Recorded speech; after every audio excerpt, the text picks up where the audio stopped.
Hi all, welcome to my channel, welcome to my world. This is the world of Wayne, and we have now got the infamous issue 84 of D'Agostini's Build Your Own R2-D2.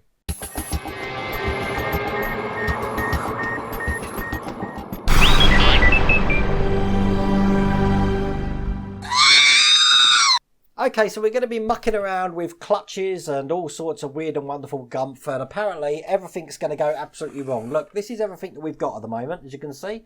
Nice little pack of bits. We've got a motor, we've got some of the detailing there, we've got all the clutch parts there and some shielding. We've also got these little pins that are going to be going into the joints, and we've got all sorts of things going on there. Let's just show you what we've got to do. It's basically, God, look how many pages it is. It's loads. Okay, so we're going to be assembling the pivots. Then we're going to be assembling the clutch. Then we're going to be assembling the clutch linkage. Then we're going to be putting all the arms on it. And then we're going to be putting it into the unit. And then finally, we're going to be testing it. And hopefully the arms are going to open up and not go in all sorts of directions and not open and close and all of that. That's going to be fun because nothing ever goes wrong for me, does it? Trust me, if it's going to go wrong, it goes wrong. As a matter of fact, thank you to Mark Tadgell who told me that the little screw in the stopper there, I put the wrong one in. Look, as you can see, I put the right one in now. It should be a flange screw, not a normal silvery one. So, and Mark, look, I have got my R2-D2 cap. Look, R2's wearing it there. So he can do that now. I'm just delaying the inevitable here, aren't I? So, okay, so let's get cracking on this. First thing it wants us to do, it says take the upper arm BP50. So this one, as you can see, it's got the writing inside. That one's actually BP51. So we don't want that. We want this one here. So BP51, it says the double crank, which is this piece here. That's the double crank. It says, and a 2.3 by 6mm screw. We've got one of them. And one last bit we need is one of the two pivots, which is, looking at all my bits and pieces here, I didn't think I had the parts in. I had to take these little two blue parts out to get the other bits that we need. And then we've got these pivots here. Now these pivots are exactly the same. We only need one of them. So that's that. That was step one. That almost went wrong before it started then. Okay, so first thing we're going to do, let's just zoom this camera in a little bit. There we go. First thing we're going to do is we're going to be putting this pivot into this unit here, and the way it's going to be going in, they've put it in with the this end here is going to be going in first, and it's going to be going into this unit here, just like, oh please go in good, just like so. Once you put it in one way, you've got to sort of like twist it to get it into the other one because they are sort of off center. It's like a little jigsaw puzzle to put that in, but that is the pivot in place there. It says, so it stops in position shown with the two centrals tabs stopping it from going any further. There we go, so that won't go any further in that way there. All good. Step 4, it says, fit the slot in the end of the crank over the tab, protecting it from the pivot. So, we've got this here, looking like that. This tab here now is going to be going over this end. And as you can see, it can only go in one way because, once again, we've got like a keyhole section there. And on this section, we've got like a slide for that to fit into. So that's going to go in just like that. That was easy. Everything's going good so far. And then we're going to hold all of this together with a 2.3 by 6mm screw, which I've just got lined up there. I have to say, I am actually scared of doing this issue. This is like when someone told me about issue 48 before I had it. So that's why I'm trying to be meticulous, and I am going to go a bit slower on this one, because I want to get this perfect. Okay, so basically, once we've got that screw in, the assembly should look like this. I'm just matching my assembly to their assembly. And yes, it looks exactly like that. Just looking like that there. Okay, so we put that to one side. Guess what? We're going to be doing exactly the same thing on the other side. So I'm just going to get all the bits out for that. But this time, rather than the one that looks like a hook bit that we've got on there, we're going to be using this one here, which just looks like that there. So we need all that. We're going to need a screw again. So once again, they're going to hold it this way around. I'm going to follow it exactly like they have in the picture there. We're going to be putting this pivot in here, then all the way through the other side, so it can only go in a certain distance. As you can see, it won't go in anymore there. That takes you up to step 9. Now step 10, we're going to be putting the end on, and the end is basically going on this side here, where you've got that little bit there. I don't know what you want to call these. Extrusions, tabs. So this will fit on just like that. And then once again, with the screw, we're going to be putting a screw into this to hold it in place. And this will be step 11. And step 12 is just basically showing you both of them finished. So I'm going to show you what they both look like on the top camera when they're done. But there we go. So we've got one looking like that and the other one looking like that. 2 at the moment. That was easy, wasn't it? Let's put that to one side. Let's build the clutch. Right, to build in the clutch, we're going to need, if I can get these bits out of here. Right, we're going to need the bit there, which is, I don't know, I think that's the actual clutch piece there. We've got the housing. We've got the clutch plate. And we need 2 times 6mm self-tapping screws. Now, the 2 times 6mm self-tapping screws are the ones with the smaller heads on, not the big heads. They almost look the same, but the 2mm ones have got smaller heads on them. So I know that's definitely correct. Step 2, we're going to be basically taking this bit here and putting the clutch in. Now it's saying, fit the clutch into the back plate like this. It doesn't matter what angle it's in, as it will be aligned later on. I'm going to be meticulous, and my OCD is going to hang on. I'm going to put it in exactly like they've got it in the picture, which is just like that. Okay. Once we've done that, we're going to be putting the clutch plate over the top, which is this bit here. Over the top, doesn't matter which way around that one goes.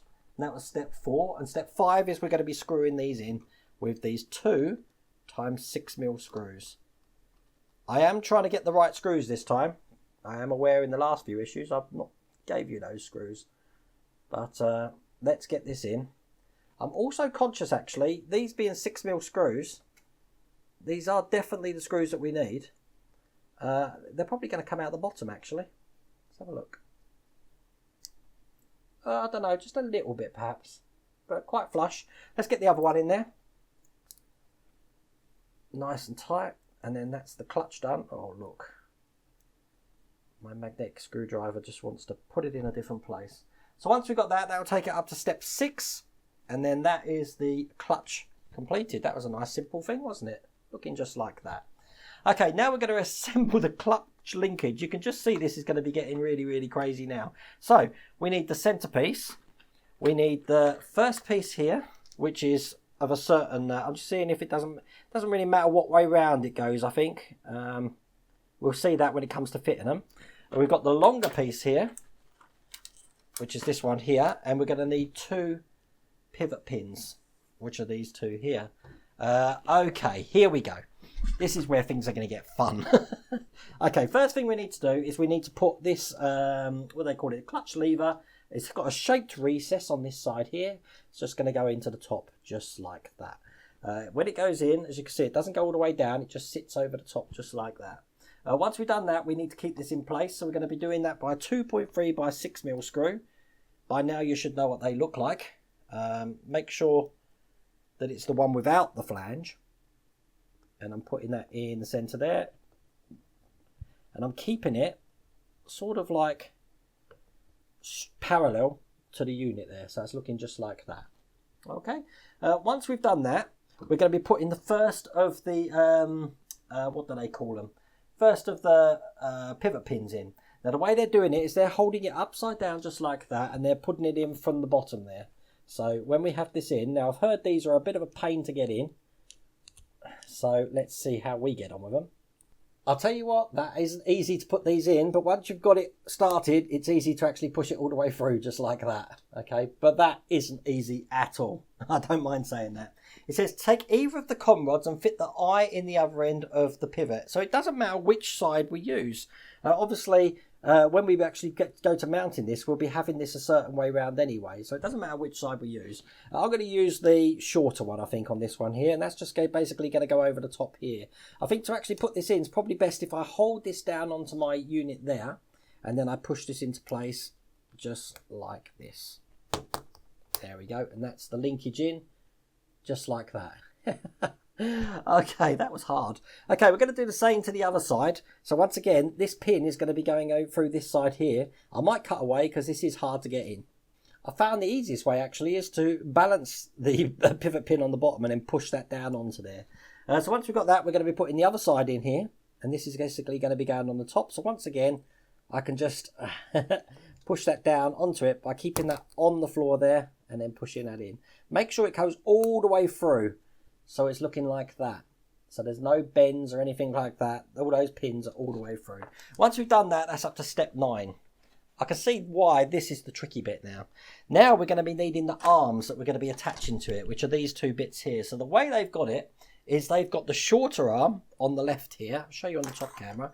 The longer arm on the right. Then they've got the smaller piece just with the hook looking like that on this side here.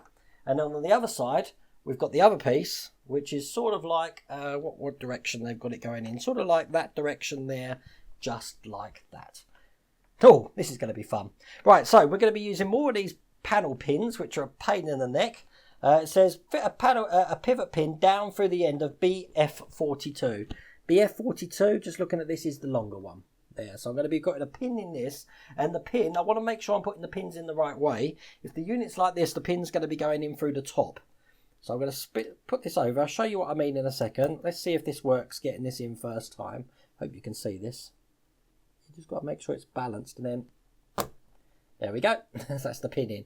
Okay, so when I turn it around that way, as you can see, the pin is now facing down towards the unit there.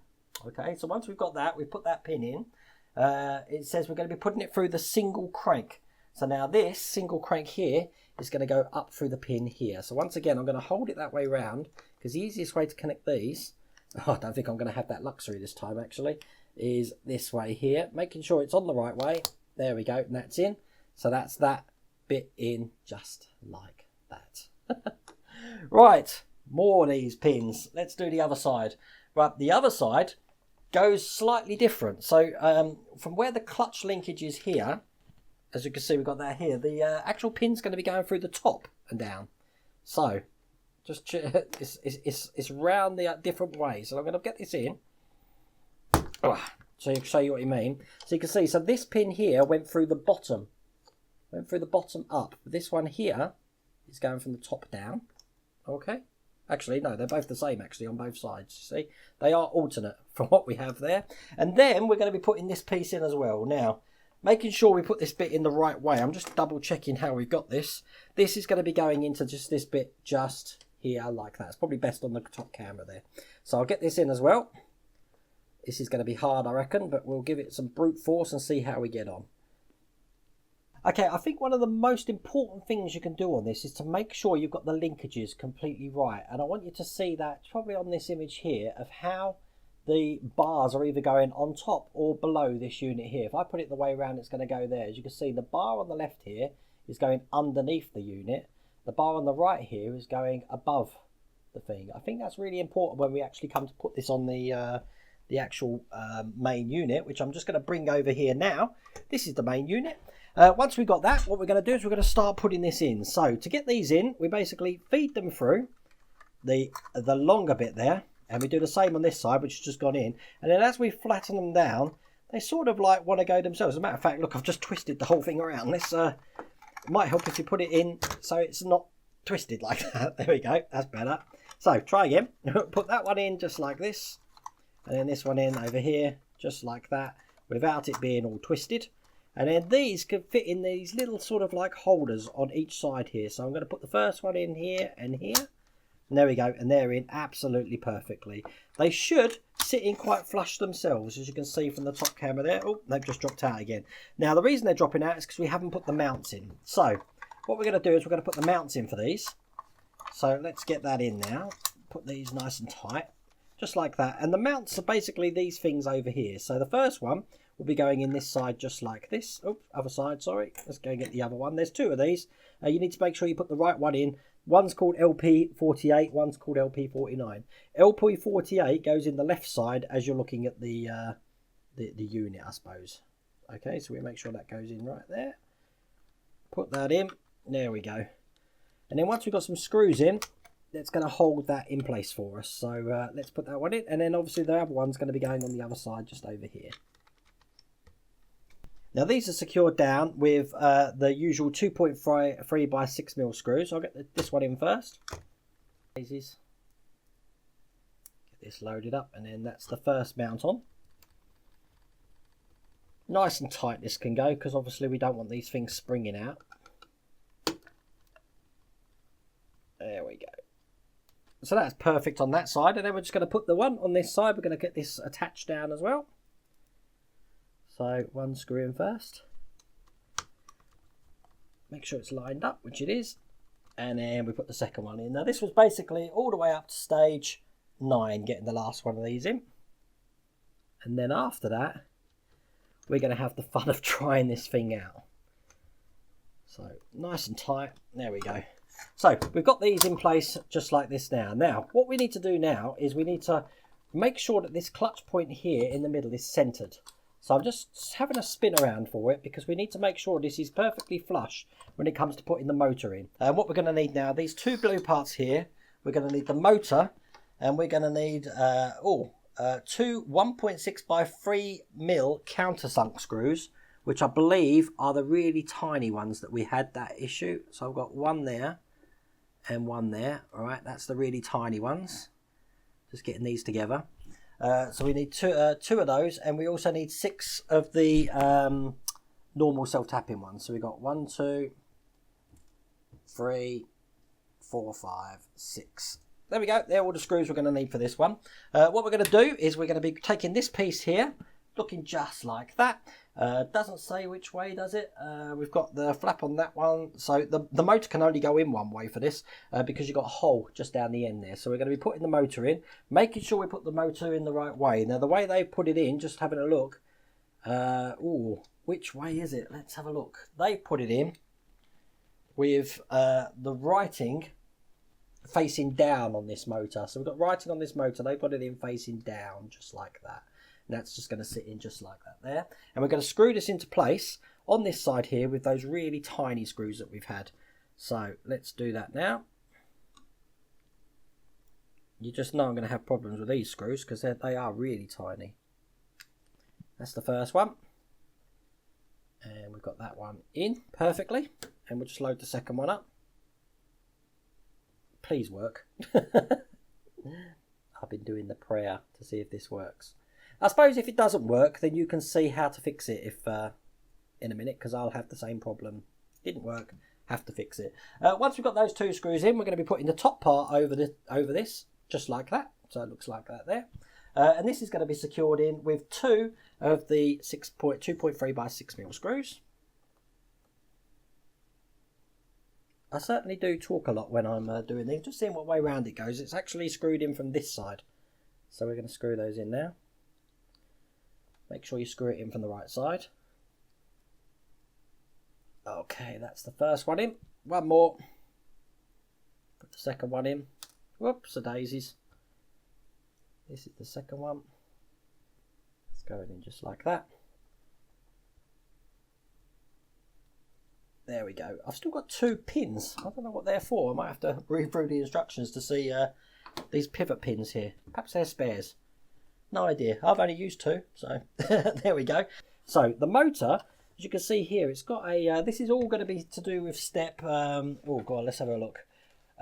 Step 1 all the way to step 9 of fitting the motor. As you can see, you've got sort of like a semicircular thing there. It's going to be going into the same sort of hole that we've got, or the recess that we've got in this one just here. Now what I'm going to do is you can pick these up however you want, just to get this into place there. Probably better on the top camera.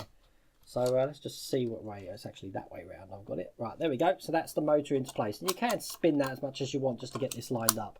Now the most important thing is when we mount this, and it's going to be mounting just like that, we don't want any of these arms to be out already. If they are, you want to turn this clutch until it's actually staying tight on its own. I'm going to show you a top view on this close-up camera there of how they should be. This one was actually behind last time. Now as you can see, it's up through the motor. It's up past the motor, this hinge here. So that hinge, if it's too far back, then this bottom one is just going to stay open. Obviously that doesn't happen now because we've got this orientated right. So with all of that bolted down, we're going to test it now. Now the test board, before I just get cracking on this, the way to connect it up, just looking at this, is again we have the battery wire here coming from the battery into that point there. We've got the blue wire coming out of this side over here into the middle, and the orange wire coming out to the end. And we're going to be plugging this motor in here just into this little square just there. So let's get these in and we can get this tested. So hopefully it will work. Now, before you fire this up and think, okay, you know, wish for the best and all of that, if these things aren't sitting flat to start off with, as you can see on the top camera there, you're going to have problems, okay? Make sure they're sitting flat, and then we've got the two buttons here, one that says S1, one that says S2. If I press S1, oops, might help if I turn the thing on. If I press F1, oops, as you can see, they open. Press F2, they close. Open, close. Open, close. See? Pretty simple when you know how. I think the only thing is a lot of people are going to have is to make sure that the orientation of those arms, obviously, as I said earlier, they're in the correct pivot points, either they're above or below the actual unit. And most importantly, have them orientated, the hinges of these, once again, just to show you the top there on the top camera, make sure that the hinge for the is that the bottom one? The hinge for the bottom one is up above the motor, and the hinge for the top one is down below the motor. When you do that, it should fit absolutely perfectly and work just like you saw there. Was a tough issue. I can see why people were talking about it, but it didn't beat me. I only cut about 50,000 times, but there you go. Anyway, look, that was issue 84. Issue 85, we're going to be continuing building the body, and it won't be long before we're putting all of this together to see how this looks. But anyway, hope you like that video. Very challenging. Take care.